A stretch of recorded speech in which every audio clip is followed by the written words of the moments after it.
Breaking news पे बड़ी खबर आपको बता दें, अखिलेश यादव को जोरदार झटका लगा है। समाजवादी पार्टी के नेता ये कह रहे हैं कि वो अब इस्तीफा देने वाले, हालांकि इसकी औपचारिक पुष्टि अभी तक नहीं हुई है, लेकिन जिस तरीके से आरोप वो लगा रहे हैं अखिलेश यादव के ऊपर, उसके बाद वो बुरी तरीके से फंसते जा रहे हैं। अब ये आरोप क्या है, इस पर चर्चा करने के लिए मेरे साथ मौजूद है मेरे सहयोगी हर्ष जी। सर, क्या हो गया अचानक से समाजवादी पार्टी के अंदर?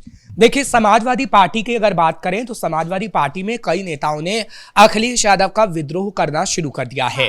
वो इसलिए क्योंकि समाजवादी पार्टी में कुछ नेता ऐसे हैं जो जमीनी स्तर पर काम करते हैं और वो चाहते हैं कि 2027 को लेकर समाजवादी पार्टी काफी मजबूत रहे और उसके बाद समाजवादी पार्टी का परचम 2027 में लहराए। लेकिन अखिलेश यादव उसको लेकर काम नहीं कर रहे। आपने देखा कि बिहार के जब रिजल्ट आए और एनडीए को बढ़त मिली, यानी एनडीए पूरी तरीके से परचम लहरा चुकी है, सरकार बना रही है, तो वहां पर भी अखिलेश यादव ने बड़े आरोप लगा दिए कि ये चुनाव आयोग धांधली कर रहा है, बीजेपी की तरफ से धांधली की गई। ऐसे में पार्टी के लोग ये कह रहे हैं कि अखिलेश यादव को वहां पर आरोप ना लगाकर 2027 के लिए अपनी तैयारी करनी होगी और अगर अखिलेश यादव ने ऐसा नहीं किया तो कहीं ना कहीं अखिलेश यादव एक बार फिर से सीएम की कुर्सी नहीं पा पाएंगे। एसआईआर को लेकर भी वो कह रहे हैं कि जिस तरीके से बिहार में एसआईआर हुआ वैसा यूपी में नहीं होने देंगे, और दूसरी तरफ ये भी कहा कि एनडीए जो जीता है वो चुनाव आयोग ने ही जिताया है। देखिए, अखिलेश यादव ने पिछले दिनों या कह लीजिए कि जब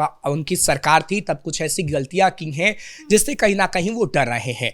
बिहार में देखिए, बिहार में तेजस्वी इसलिए डरे थे क्योंकि लालू प्रसाद यादव की सरकार में कुछ लोग ऐसे थे जो घुसपैठिए थे और उन्हें निकालने का काम कहीं ना कहीं एनडीए की सरकार ने किया है। उत्तर प्रदेश में आप देखिए कि उत्तर प्रदेश में तो एक रिपोर्ट भी कहती है, जैसे अभी नेपाल और उत्तर प्रदेश के बॉर्डर पर जो अवैध मदरसे और मस्जिदें थी वहां पर कितने लोग अवैध बस गए थे, उन्हें खदेड़ना का काम योगी सरकार ने किया है।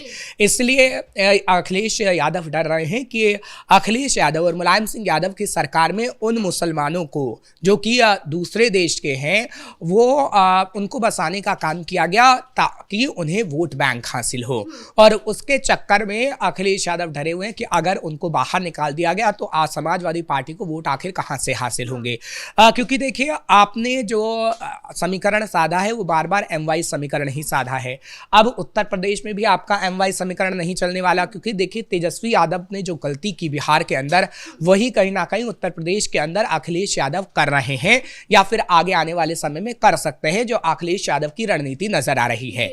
और इसीलिए नाराज समाजवादी पार्टी के नेता हैं। आपने देखा कि तेजस्वी का विरोध किस तरीके से हुआ, उम्मीदवारों ने कुर्ता फाड़ प्रदर्शन तक किया, कितने बड़े सवाल उठाए गए, और अभी तो 2027 आया भी नहीं है और अखिलेश यादव का विद्रोह करना समाजवादी पार्टी के नेता शुरू कर चुके हैं। हालांकि सूत्रों के हवाले से खबर है, आपने सही कहा कि कोई आधिकारिक पुष्टि नहीं हुई है, लेकिन हाँ, शाम आते आते ये तस्वीर सामने आ सकती है कि 3 से 4 नेता पार्टी से इस्तीफा दे सकते हैं और वो बड़े चेहरे हो सकते हैं। मतलब जनता तो ये पहले समझ चुकी थी कि अखिलेश यादव क्या कर रहे हैं जनता के साथ, उनका विजन क्या है, ये सारी चीजें पहले से ही समझ में आ रही थी, लेकिन अब पार्टी के लोग समझ में आ रहे हैं, उन्हीं को समझ में आ रहा है कि अखिलेश यादव क्या करते हैं, उनका विजन क्या है, वो बिहार की बात क्यों कर रहे हैं जब यूपी में चुनाव होने वाले, उनको उसकी तैयारी करनी चाहिए। देखिए, हालांकि यूपी की अगर हम बात करते हैं तो यूपी को राजनीति यूपी को साधने की कोशिश बिहार से जरूर की गई थी, लेकिन अखिलेश यादव के मुद्दे गौण हो गए थे और योगी आदित्यनाथ ने अपनी बात को बिहार से ही बहुत अच्छे से रखा,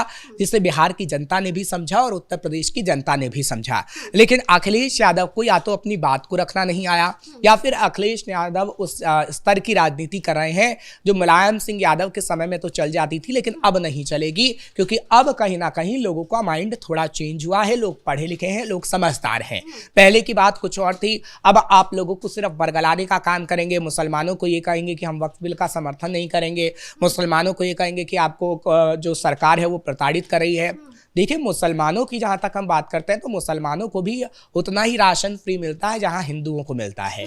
मुसलमानों को भी उतना हक मिल रहा है जितना हिंदुओं को मिल रहा है भारत के अंदर, खासतौर पर चाहे उत्तर प्रदेश हो चाहे बिहार के अंदर हो। इसलिए जनता अब अखिलेश यादव और तेजस्वी यादव के बहकावे में नहीं आई और अखिलेश के अब बहकावे में नहीं आएगी, और इसलिए इस बात को नेता अच्छे से समझ रहे हैं। देखिए, यादवों की बात करें तो वो अलग समीकरण बनता है कि आप यादव को चाहते हैं कि यादव आपको ही वोट दें और आप उससे जीत जाएंगे, लेकिन आपकी ये गलती होगी, क्योंकि बिहार के अंदर हमने देखा है, हाँ ठीक है, एक मुश्त यादव को उम्मीदवार बनाया गया और आपको यादव वोट मिले हैं, लेकिन उतना नहीं जितना हर बार मिला करता था। हाँ, लेकिन वो यादव को भी तो साध नहीं पा रहे। उन्होंने अभी हाल ही में बयान दिया था कि गौशाला से दुर्गंध आती है, इत्र पार्क से सुगंध आती है। इस तरीके का अगर आप बयान देंगे तो यादव को आप कैसे साधेंगे? बिल्कुल, देखिए वही कहा जाता है ना कि आप कहीं ना कहीं गलती कर रहे हैं, क्योंकि एक कहावत है, विनाश काले विपरीत बुद्धि, और वही कहीं ना कहीं हमें दिखती नजर आती है। क्योंकि अखिलेश यादव शायद अगर अपने पिता से भी सीखते तो इस बात को ना दोहराते। ठीक है, उनके पिता ने मुसलमानों की राजनीति को साधा था, लेकिन यादवों की जो पकड़ थी बहुत अच्छी खासी थी, और अखिलेश यादव की जो यादवों पे पकड़ है वो धीरे धीरे कमजोर हो रही है। देखिए, लोकसभा और विधानसभा के जो चुनाव होते हैं वो बिल्कुल अलग होते हैं। ठीक है, लोकसभा चुनाव में आपने ये कहा कि यादवों को बहुत कम टिकट दिया और उसके बाद आपने अन्य जातियों को टिकट देने का काम किया, नतीजा ये हुआ कि लोकसभा चुनाव में आपने अच्छी खासी सीटें हासिल कर ली, लेकिन वो विधानसभा चुनाव में नहीं चलने वाला है। विधानसभा चुनाव में यादव आपका विद्रोह कर रहा है, क्योंकि आपने यादवों को उतनी तरजीह देने का काम नहीं किया है। बीच में उपचुनाव में झटका भी तो लगा था। बिल्कुल, उपचुनाव की बात करें तो उपचुनाव में कुंदरकी में आपने देखा कि कितना बड़ा झटका लगा है, और अब यादव अभी से ही विद्रोह इसलिए करने लगा है क्योंकि यादव ये समझ रहा है कि उसे ना तो टिकट मिलने वाली है, ना वो हिस्सेदारी मिलने वाली है जो मुलायम सिंह यादव के समय में उसकी हिस्सेदारी थी। तो अखिलेश यादव अपनी राजनीति के चक्कर में अगर यादवों को साइड लाइन लगाएंगे तो यादव उन्हें सबक सिखाने का काम भी कर सकते हैं। मतलब ये कह सकते हैं कि 2027 से पहले अगर अखिलेश यादव ने अपनी रणनीति में बदलाव नहीं किए, मंथन नहीं किया, तो वो चुनाव हार सकता है। बिल्कुल, देखिए 2017 में तो वो बुरी तरह हारे ही थे, 2022 में वो बुरी तरह हारे ही थे। अभी भी हम इसलिए कह रहे हैं क्योंकि अभी वक्त है, और वक्त रहते अगर इंसान सब कुछ कर लेता है तो ठीक है, नहीं तो फिर यही कहावत कहनी पड़ती है कि अब चिड़िया चुग गई खेत, अब पछताए होत क्या जब चिड़िया चुग गई खेत। तो ये कहावत ना फिट हो अखिलेश यादव पर, उससे पहले अखिलेश यादव को काम करना होगा। क्योंकि देखिए, अभी 2025 का अंत चल रहा है, नवंबर दिसंबर, 2026 आपके पास पूरा पड़ा हुआ है। अगर आपने इन एक साल में सभी वर्ग के लोगों को नहीं साधा तो ये आपकी बड़ी गलती होगी। अगर आप सिर्फ प्रेस कॉन्फ्रेंस तक ही सीमित रह गए और प्रेस कॉन्फ्रेंस करके ही योगी आदित्यनाथ या प्रधानमंत्री नरेंद्र मोदी पर सिर्फ कटाक्ष करते रह गए तो ये आपकी बड़ी गलती होगी। आप जाइए अपने पिता की तरह, जैसे आपके पिता साइकिल पर जाते थे लोगों के बीच और वहां पे जाके प्रचार प्रसार करते थे, आपको वैसा करना चाहिए। आपको जमीनी स्तर पर जाकर काम करना चाहिए। बीच में कर तो रहे थे पीडीए पाठशाला वाला, A for Akhilesh Yadav, B for Baba Saheb Ambedkar, D for Dimple Yadav, ये सब पढ़ा रहे थे। देखिए, पाठशाला की बात अलग है कि आपने एक पाठशाला लगाई और आप पाठशाला के जरिए लोगों को साधने की कोशिश करें, अब वो नहीं चलता है। आप FIR हुई, आपको जमीनी स्तर पर कहीं ना कहीं काम करना होगा। आप वैसा करिए। आपने सफाई में देखा है कि किस तरीके से मुलायम सिंह यादव जब जाते थे तो वहां पर रुकते थे, लोगों के घर खाना खाते थे, लेकिन आपने कभी अखिलेश यादव को देखा है?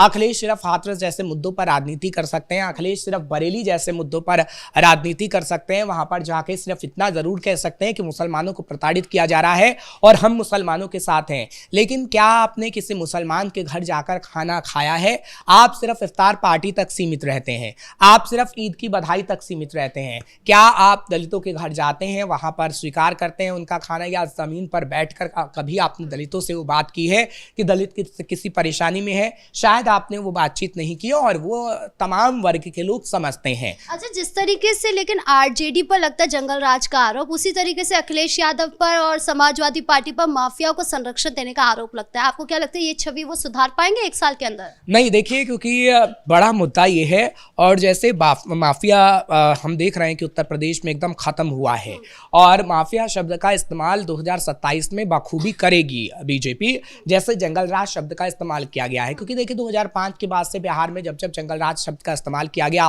प्रधानमंत्री नरेंद्र मोदी ने तो कट्टा शब्द का भी इस्तेमाल किया और वो प्रयोग सही भी साबित हुआ और बिहार में हम देख रहे हैं कि एनडीए गवर्नमेंट बन रही है।